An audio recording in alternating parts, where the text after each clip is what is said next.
Hey guys, my name is Milesyy, and today I'm going to be showing you a deck profile on my Spellcaster Lockdown deck. This is going to be the first deck profile on my channel, so please show it some support and please subscribe for more deck profiles. If you just want to know the deck list, then the link will, the deck list will be in the description. But if you actually want to see the deck in depth and my choices and opinion on the cards I use, then make sure you keep watching this video. So I've only ever taken this deck to 2 tournaments. This is kind of like my own personal build. It's my own. Ever since Yugioh started, this is the deck. All the way back in the day from when I bought like a starter deck Yugioh and Gaia. This is what it is now. This is a deck I've used throughout the whole many years of playing Yu-Gi-Oh, and it really is just like my kind of fun. I've only really started playing kind of like competitively in the last 6 months, so I was never really like all big on the rulings and stuff back in the day.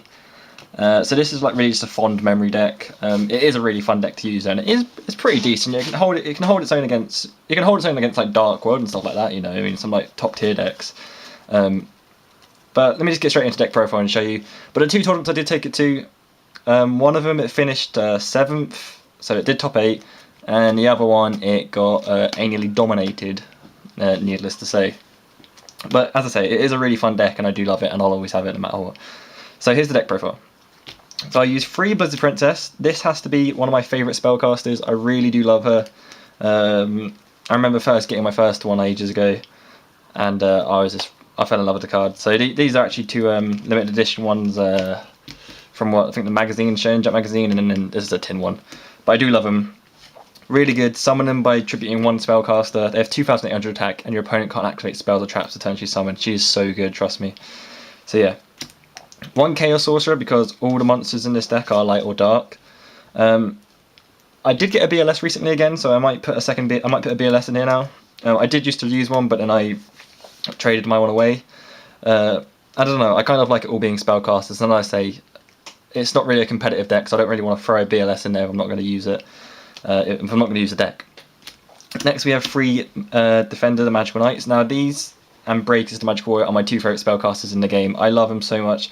So obviously I use 3 Defenders and 3 Breakers. Breakers is pretty much my MST of the deck. I don't use Mystical Space Typhoon in this deck. Breaker does that job for me, and he's a monster. And Defender just protects all my spellcasters. So these, I really love these. I use 2 Kycoo because Kycoo's really good. My opponent can't banish cards, and when I deal damage to them, I can banish 2 of their cards. So Kycoo is really good for decks that rely on their graveyard, especially like Dragonotes. Banish their tuners, they're pretty much fucked. Sorry for the language. I use 2 Effect Tailor. I was using 3, but it made the deck a bit too slow.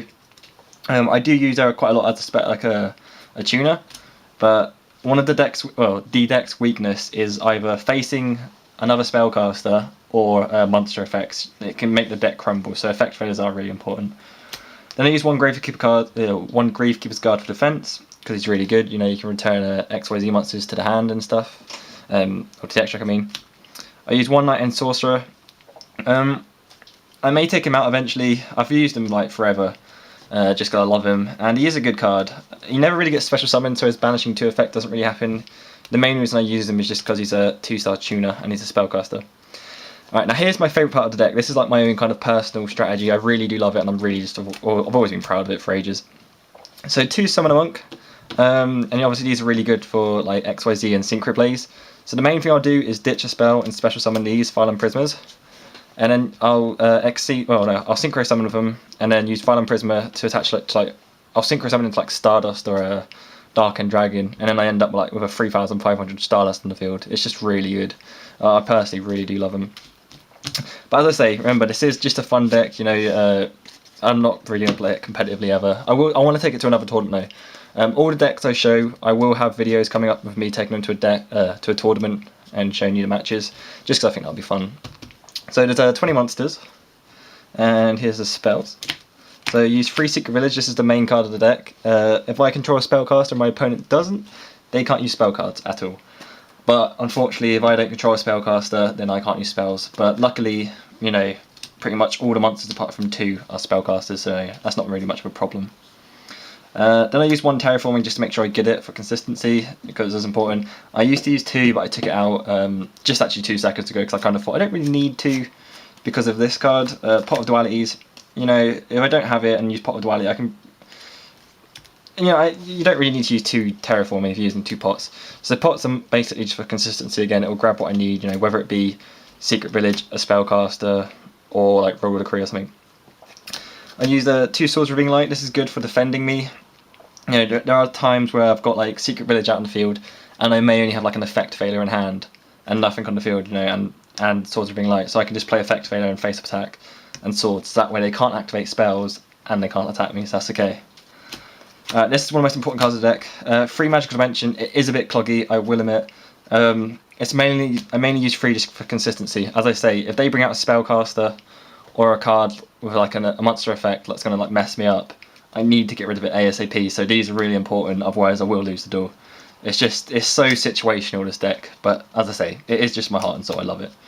I use Scapegoat because I absolutely love Scapegoats. Where are they? I have the 4 Scapegoat tokens and everything.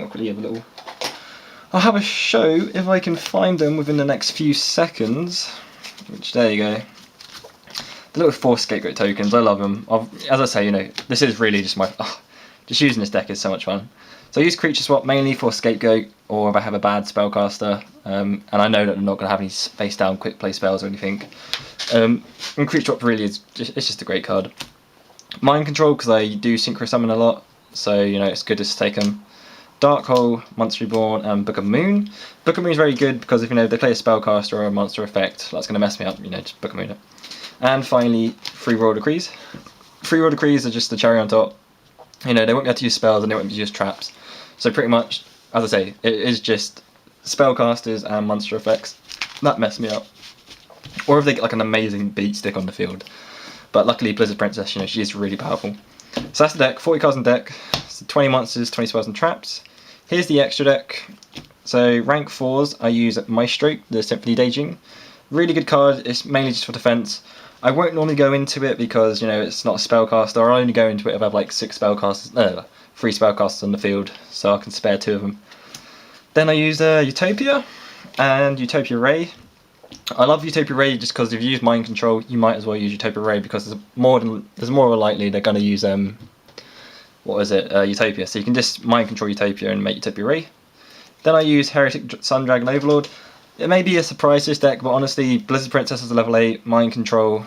I get this card out a lot, trust me. It is a really good card. Ally of Justice for the Synchros, so level 5 Synchros, I use Ally of Justice and TG Hyper Librarian. Love TG Hyper Librarian because it's a Spellcaster. Pretty much the only reason I use it. I don't use it for its other effect. Level 6s, I use Tempest and Gaia. I would use Explosive Magician, just as I say, I'm not like 100% serious about this deck, and you know, it's not like an expensive card, but I just can't be asked to buy it, and Gaia is really good anyway. Plus, Explosive Magician, I need to have 2 Spellcasters, so you know I can get Gaia out by using Mind Control. Level 7s, I use Arcanite Magician, really good card. The level 7s are the cards that see the least play, but the hardest cards to make, but for some reason they do see actually a lot of play. So yeah, Arcanite Magician, Ancient Sacred Wyvern. This card sees quite a lot of play and it's really good. I've got it up to like 8,000 attack before. It's just such a good card. Ancient Fairy Dragon, really good card.